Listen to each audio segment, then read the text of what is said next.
All right, day 4 of Canada Reads, where we are down to Butter Honey Pig Bread by Francesca Ikoisi and Johnny Appleseed by Joshua Whitehead. Two LGBT LGBT plus books in the final. Two spirits with Johnny Appleseed, lesbian, I believe, with Butter Honey Pig Bread. As I've said throughout this process, this is me going into this as sort of the purely as a contestant. I haven't read any of these books yet, though. Hats off to Canada Reads. It's actually kind of made me want to pick up some of these books. So we had this head of head. There was a little bit of kind of a representation question where it was kind of put forward that Johnny Appleseed was maybe more of a positive book, where there was actual kind of healing involved, where it had a happy resolution, which some of the panelists maybe were craving. Whereas maybe with Butter Honey Pig Bread, it was a bit more of, this is the kind of the stuff that's happening, and this stuff isn't necessarily going to get resolved, isn't going to necessarily get resolved in the book. And I mean, I think that can kind of come down to, it's another good readerly debate. Like, what do you look for in books? Do you look for something in books where you're going to kind of come out of it, feeling kind of a hope of kind of a representation, a hope that the hope that, like, there's going to be a better future, or do you take comfort in the fact that I feel really seen here because this is kind of showing a life that's happening that is messy, that a lot of people, even if you have little happy moments in your life, you still kind of continue on with life and it's all its messiness and complications. And I think there's a place for both kind of books in our universe, in our reading universe. But it's interesting that that's one of these things of, like, when you're in this kind of weird artificial situation, that all book prizes are, like when you're pitting books against each other, it's like, which one of these is more important to you? And I mean, that's such a individual thing, and the panelists obviously had to come up with their own individual answers for that. And this was definitely one of these things where it highlighted how personal books can be. There was the Olympian Rosie Adehi, who was a champion actually of the Midnight Bargain that had gotten by C.L. Polk, that had gotten eliminated. But she said in her thing is like, wow, she really did see some of herself reflected in Butter Honey Pig Bread, like that. There was a part of her experience that was kind of captured in that book, and that was really a powerful thing to her. And it was interesting. Paul Sun Young Lee was talking about how with Johnny Appleseed, he didn't like the book the first time he read it. That it really challenged him.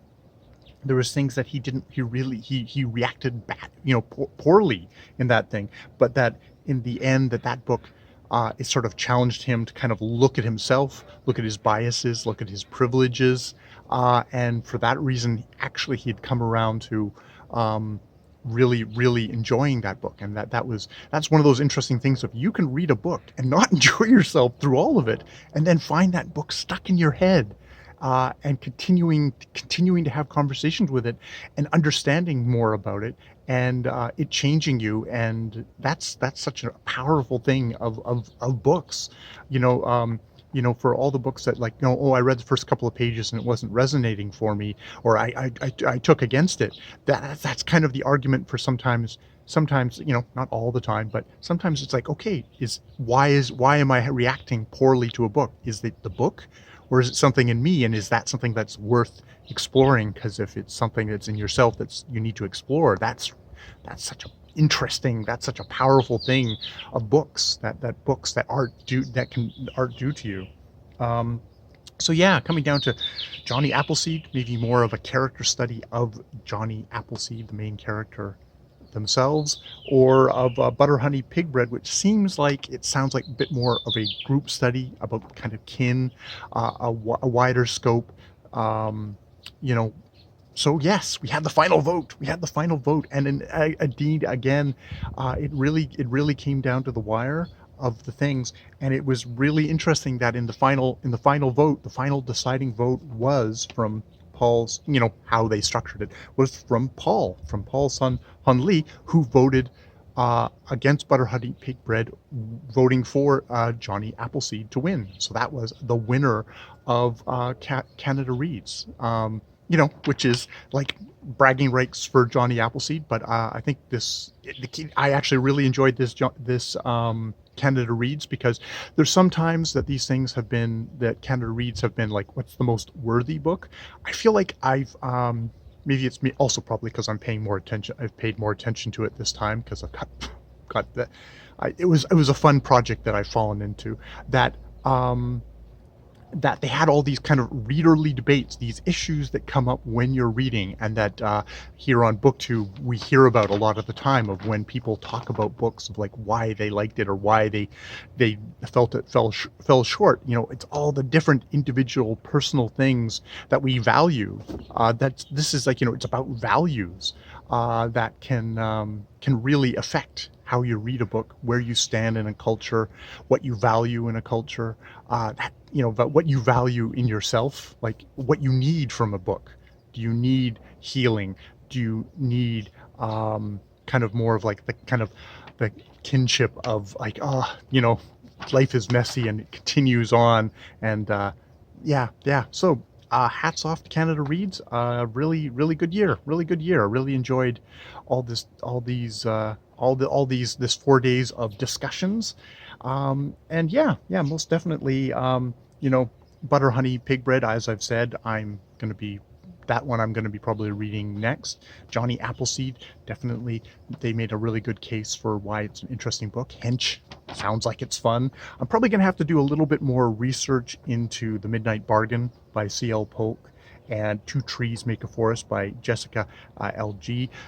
Lee, just because those books of the two, it's funnily enough, as it's gone along, just watching it from like the contestants, I wasn't surprised at how things got eliminated. It felt like it felt fairly organic. I mean, maybe that was just me reading the room accurately, of like, how things would shake up. So it wasn't like I was stunned by the results. I guess the Poptimist might be stunned. He might be sad, because I know his big favorite, and he actually has read all the books, was Butter Honey Pig Bread. But this is the joy of actually not having read any of the books. I get to look at it from just a contestant point of view, but a contestant who's also a reader and loves these kind of conversations when they happen. All right, so I will leave it there. More videos later.